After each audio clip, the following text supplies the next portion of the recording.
Hey guys, welcome back to my YouTube channel. This will be a very short video on how I wash my hair with braids installed.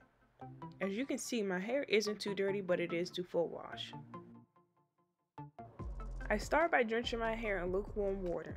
My target area for this wash is my scalp only.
Now you can see my hair is cleaner and there is no white residue from the conditioner or the mousse.